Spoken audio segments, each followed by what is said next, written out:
A number of you have asked questions about the Wayne Harris stand build video that went live on the 2nd of August.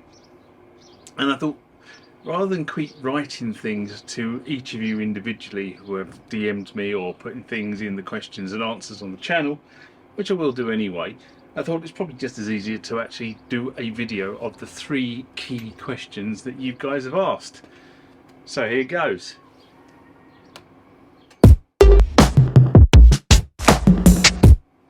Question one seems to be a recurring theme with you guys. How much weight can this thing take? Right.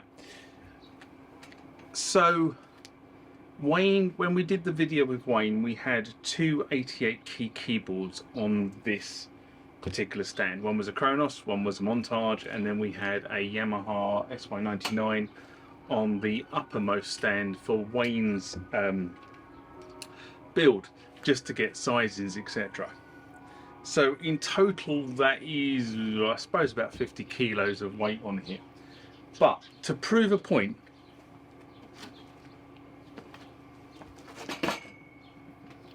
that is a lump of wood. This is a lump of 100 kilos. And let me just sit on it. And this is me bouncing up and down on this stand. So this stand will take me. I'm 100 kilos, I'm sitting here, it's not even flinching. There are locking nuts there. You probably can't see them on the camera, but there are actually locking nuts underneath each one of these cross struts. So this main strut will take 100 kilos. Each of these upper struts is on top of a direct post here. They will take probably as much again, so 100 kilos each. So this stand, I reckon, is probably rated at 300 kilos in weight. The likelihood of you having keyboards that weigh 300 kilos, pretty minimal, but just gives you an idea of how much weight this thing will take. That's the question. How much weight will it take? Well, it takes me, and I'm 100 kilos as of this morning.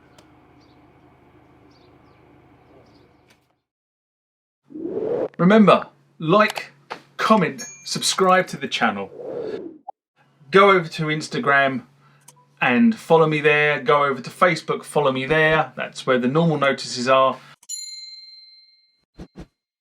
And consider becoming a Patreon.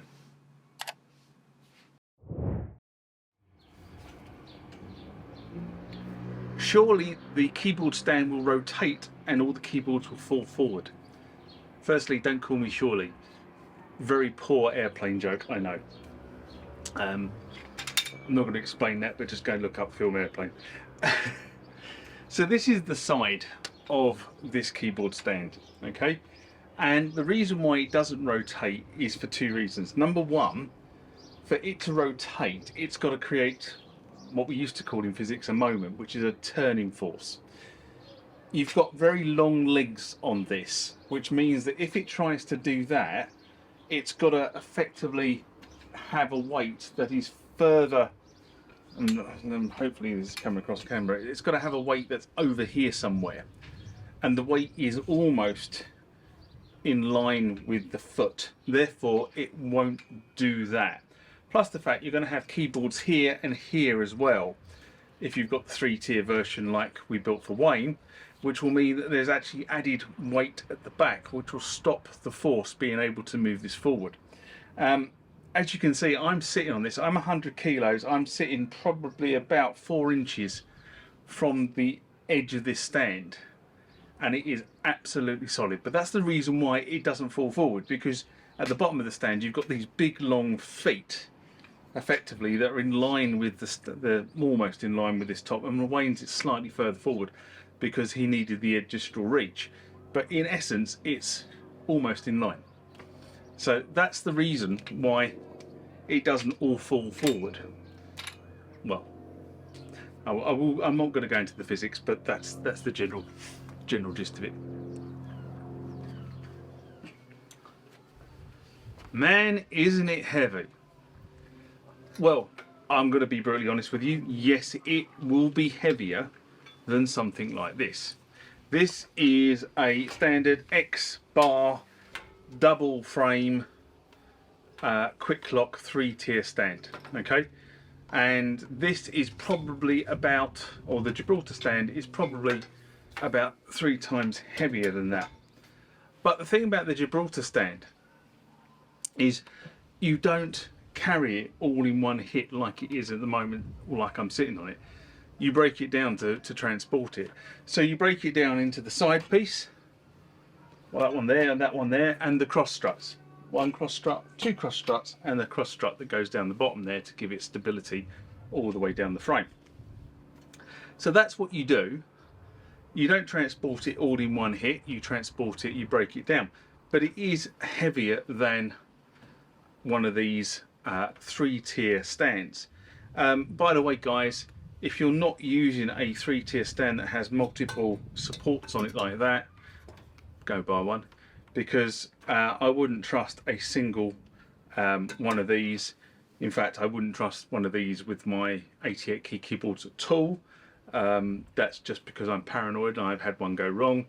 Wayne, when he was up the last couple of times he's been here, was recounting stories of keyboard stands collapsing on him on stage, because they're not robust enough to give the right reach for somebody who's quite tall. And in fact, actually, for somebody who's not quite tall, they're still not robust enough to put heavy keyboards on them. You know, you spend a lot of money on keyboards. Why would you not spend a decent amount of money on the stand they're going on? Otherwise, you end up with keyboards on the floor in pieces and a very expensive repair bill. It takes a long time to break it down. False. It is a false rumour, and there are people going around saying that it takes a long time to break a Gibraltar stand down, or this 3-tier stand down. In essence, you can do it a couple of ways. The way we've built Wayne's is these collars here and here lift off. In my setup, the way I broke this down for the studio is I actually undid the collars like that. These open, pole comes out. Okay, so imagine this is going to have various fixing points for an upper keyboard. That's one pole. Put it over there.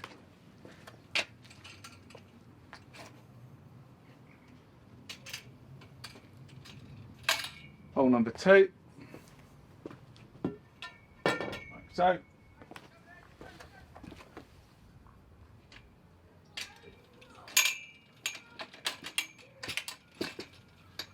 First side bracket.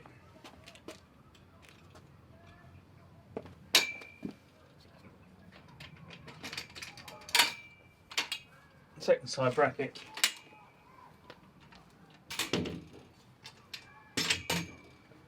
Keyboard stand ready for transport. Okay, I didn't time that, but I can assume that was about 3 or 4 minutes for me to do that piece. Now, admittedly, these top brackets were actually undone for me, so let's add on another 2 minutes for me to undo those brackets with a quick lock spanner, which will cost you about £15 if you're in the UK, probably $15 if you're in the US, because it's pounds to dollars. So let's say that's 5 minutes to put it back together. Take stand 1, just hold it.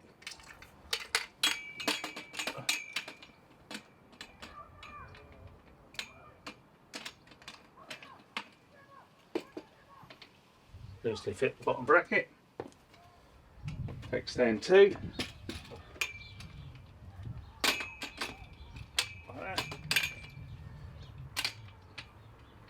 Loosely fit the bottom bracket. Hole 1.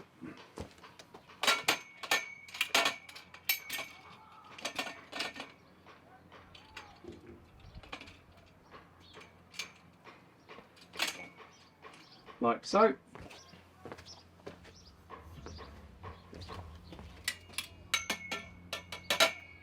Hole 2.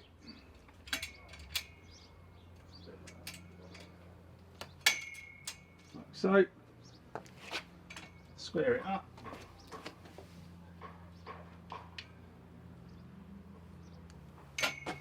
So got one bottom bracket,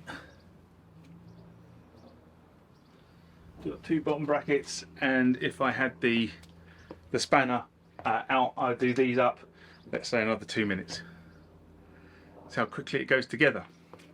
So people who tell you it takes a long time to fit up are lying. It doesn't at all. And actually, despite the fact it's this big, it's actually easy to move around stage. Oops, didn't do that. I mean, I can lift it and move it quite easily like that, unloaded. It's not as heavy as you might think. So, myth expunged. It does not take you a long time to set it up and take it down.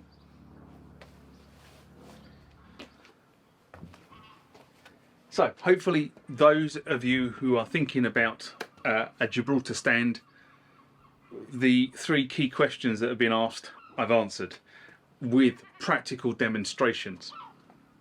I am not going to lie to you, and we said this on the video when we were doing the build. This is not a cheap stand system, okay? You are going to pay quite a lot of money for it.